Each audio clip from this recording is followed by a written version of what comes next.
Erica Brennis. Welcome to Transit Trends episode 11. In this episode, we're going to be talking about transportation equity. So many Americans in the morning, day in, day out, they wake up, they zip out of the house, they get right into their personal vehicle, and they don't give much thought as to what life would be like if they didn't have their own car. But think about it for a minute. What are the things that you might miss out on, appointments or opportunities, if you didn't have your own car or access to great transportation at all times for wherever you need to go? Every community should be a community of opportunity. Anita Cozart is based in Washington, D.C. and is the Senior Director at PolicyLink. It's a national research and action institute advancing economic and social equity. Transportation is kind of a pillar and underpinning for urban planning. And my first years of in the profession of urban planning, I was really focused on like land use, community development, and transit became a big part of it.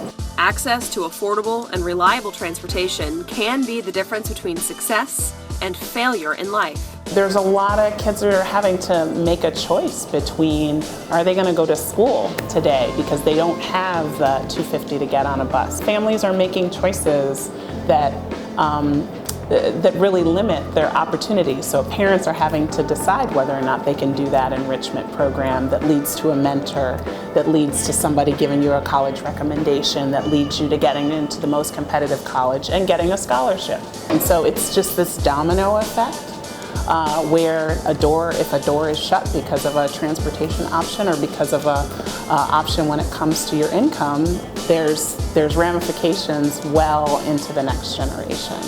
If work or school isn't within walking distance and you're relying on mass transit alone, it could mean hours on the bus every day, hours spent away from your family, and time lost is money lost. In the case of working families, there are a lot of folks that don't have the same flexible kind of working schedules, that can't call when they're stuck at the bus stop and say, I can't finish the leg of my commute, I'll be in 30 minutes late. There's some jobs where that's just not acceptable and they're moving on to the next person. When it's grandma or grandpa and they're trying to get to the doctor and they're trying to find someone to give them a ride because they can't bear to stand, waiting 30 minutes for a bus to come.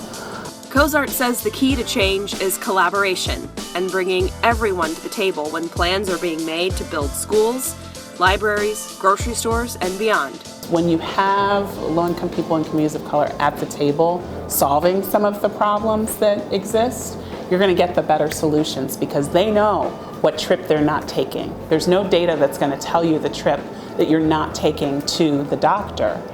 You have to hear that from the wisdom and insights of people who are in these struggling situations. And when they're at the table to help solve those solutions, they're giving the inputs that are the true ones that help us come up with the right solutions. All right, so let me bring in Jeff Wood of the Overhead Wire to discuss this topic further. So Jeff, one thing that really got me thinking was when Anita said there's no data on the trip not taken. It's hard to imagine the number of trips that low-income individuals haven't taken because they couldn't afford to, or they just didn't have the access to it. Yeah, and you think about this from a school perspective too. There's kids out there who actually miss school because they don't have access to a bus system or are not close enough to go there. So that's a reduction in education. And then you have people who can't get to work, so they can't make money to pay their bills. Those are trips that might not be taken either because of the access missing. So there's a lot of trips that people might not be able to make because they don't have access to good transportation, and we need to make sure that that changes so we can actually have a more full economy. And Jeff, speaking of jobs, these days a lot of employers are thinking about where to locate their office, or on the flip side, employees thinking about, okay, well, I'm gonna work here, so where do I need to live so that it's easier to get to and from work, right? Yeah, and the best thing an employer can do is locate near an area where there are good transportation options that people can get to, either a downtown or a suburban office park with those options, whether that's transit or biking or walking or even driving if you can carpool. But if you locate in an area that's very suburban and only car accessible, then you're creating a problem. I tell this story fairly often of the recent move of Exxon from downtown Houston, where they moved outside of town into a suburb close to the Woodlands. And what they're doing is they're transferring wealth from their company to their employees, because they might be paying a cheaper rent in that suburban campus versus downtown office, but they're making their employees all drive to that office, which is going to cost more than some of them would take the bus. Some of them might have walked, and some of them might have biked to a downtown location that is very transit accessible. So if we think about where offices are located, it's really important to think about how they're accessed by transportation, especially if you're trying to get the most people access to jobs as possible. All right, that does it for this episode of Transit Trends 11. Don't forget to subscribe to our YouTube channel, like the video, and leave a comment with what you think about this episode. If you want more in-depth conversation about this, you can always check out Jeff's podcast and check out the Overhead Wire.